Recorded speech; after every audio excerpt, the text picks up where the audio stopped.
Welcome back. Or if it's your first time, welcome to Solace. Thank you for watching, of course, before anything else. I appreciate all of the growth we've been getting in the past few days. I'm not gonna lie, I didn't expect this to happen as soon as it had. I thought it would take at least like 10 videos to get this out, but I'm not complaining.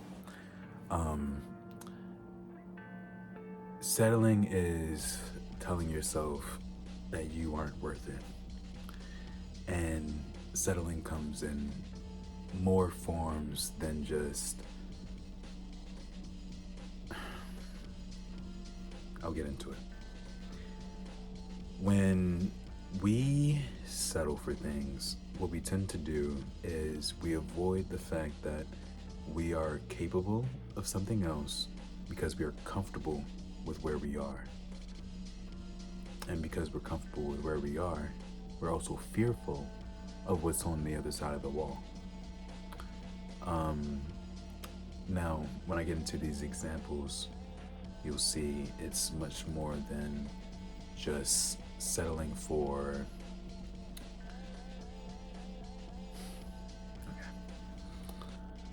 You can settle for a job.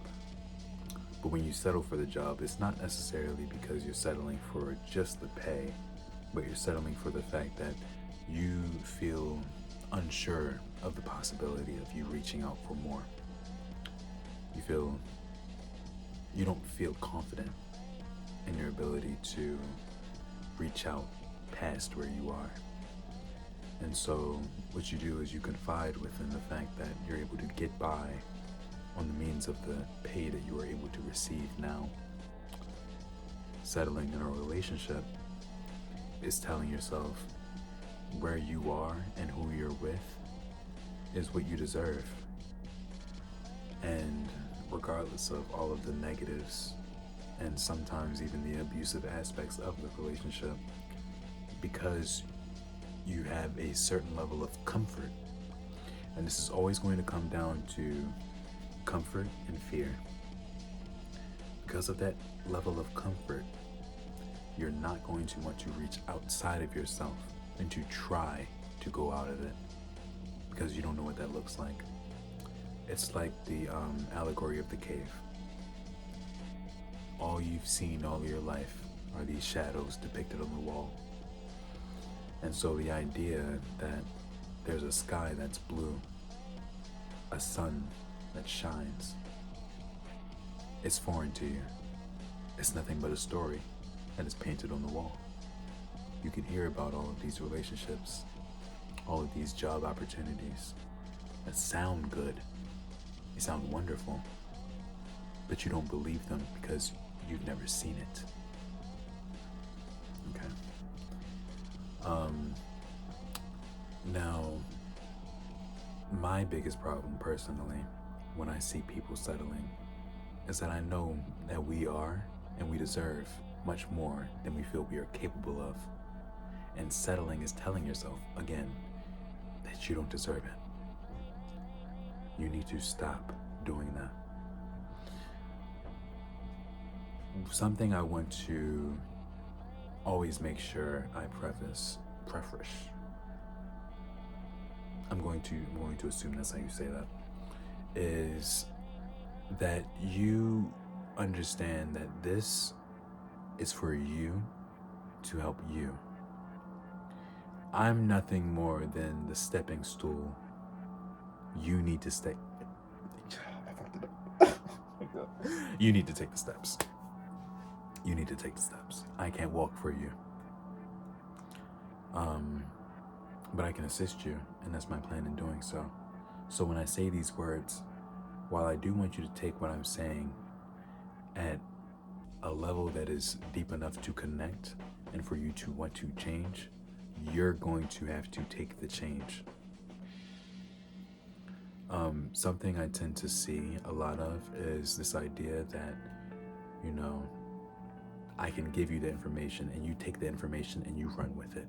You do what you need to do with it. I don't personally believe that is helpful for most people, because something you'll realize in life, and you've probably realized even in school or in jobs, is you don't really learn something unless you actually actively engage with it. And so I can sit here and tell you all of the things you need to do, but it doesn't matter unless you actually do them. So I just want that to be like the surrounding energy of anything I say, just so that's known. But back to settling. Soon I'm going to make a video about making excuses, and that's going to somewhat connect with this video. But for now, what I want you to understand is when you settle, you are telling yourself you are not worthy of something better or the opportunity of something being better, because you feel as though where you are is enough for who you are now. When it comes to self-image, that is not a thing I can change. You have to come to the conclusion that you want to change it yourself. To what degree and what things you may do to make that change, it's all up to you. Again, I'm more than happy to open up doors for these things to happen, but I can't make that change for you. Something I would suggest doing to work on this settling habit is to consciously pay attention to when you settle and where you settle in. If we take the relationship example, why are you settling in that relationship? What makes you feel as though you deserve to be in that relationship? Do you believe there's nothing better than this relationship for you? Why do you feel that way? Etc., etc. And the more questions you ask, the more answers you'll be able to receive and figure out as to why you treat yourself in the way you do. As far as the job goes, and this gets a little bit more interconnected with responsibilities, but do understand, you are not here to suffer.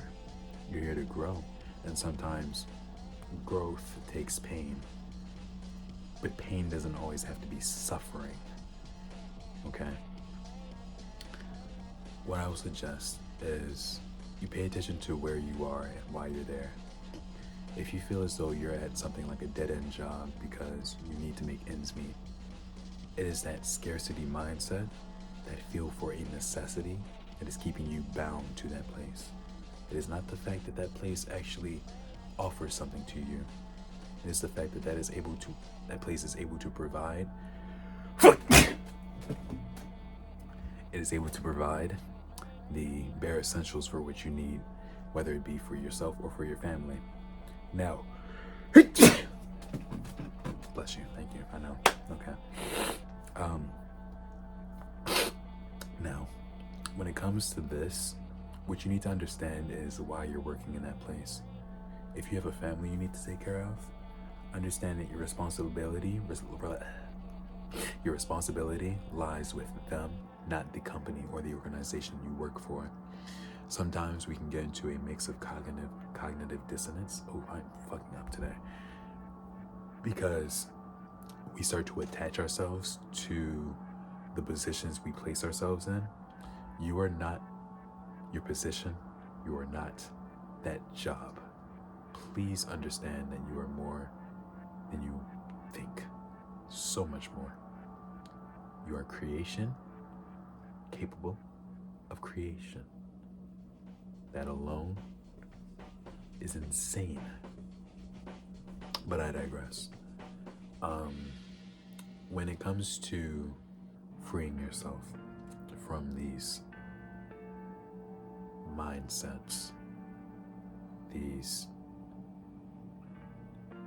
stories you tell yourself, what you need to do is you need to allow yourself to feel like you are deserving of more. You need to stop telling yourself that where you are is enough, because you know it's not enough. You know it's not enough. But you keep telling yourself that because if you don't, you'd feel like you'd lose your mind. And understandably so.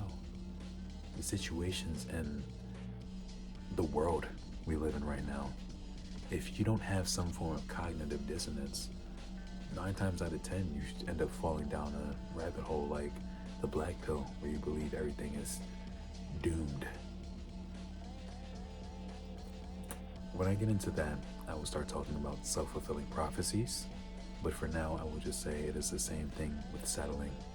It is a self-fulfilling prophecy. You're fated to settle, but your destiny is much more than that.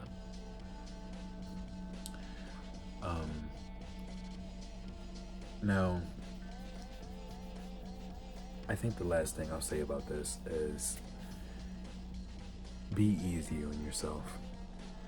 This is a very, very hard thing to break out of, because you're basically breaking out of something akin to a generational curse.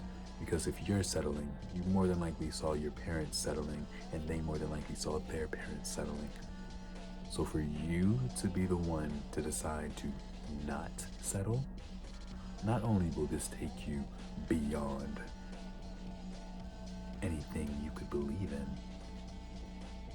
but you'll be able to place yourself in a position to help the people around you evolve, and they will no longer settle. This unfortunate mindset that's gone around the collective, that we are bound to a certain scenario because it's bound to happen. Again, this goes with fate. A fate is a self-fulfilling prophecy. We are not fated for the world to end in a state of misery and despair, but it can happen if people do not get their shit together. Okay? So that's also part of what I'm trying to help with. I think we'll be okay, as long as everybody is willing to take the initiative to take care of themselves, because that energy radiates.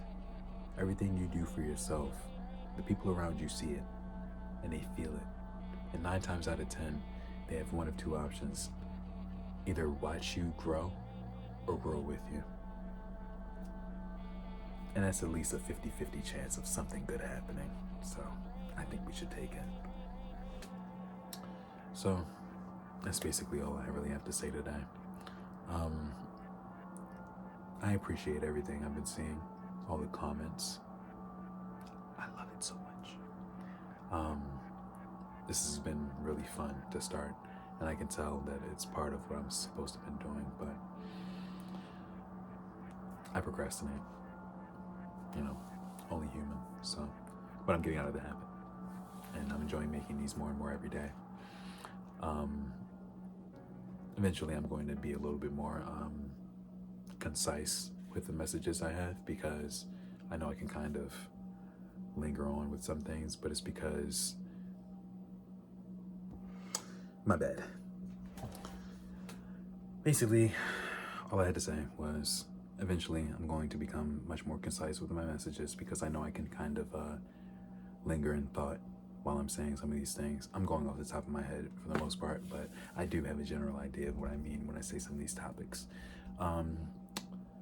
I do plan on using some structured videos, as in writing down some things for somewhat of a script. But my thing with scripts is, I feel like once I make one, I'm kind of tethered to it, and I don't like doing that. So you'll know the difference once I start doing things like that. But thank you for watching. If you liked it, like the video. If you disliked what I said, please dislike it. Go ahead, get into it. If you enjoy what I've put out thus far, subscribe. I appreciate so. Yeah, we're at 35. I was at 12 subscribers like last week. This shit is impeccable. It's more than I thought I would be at. So thank you very much once again. Yeah.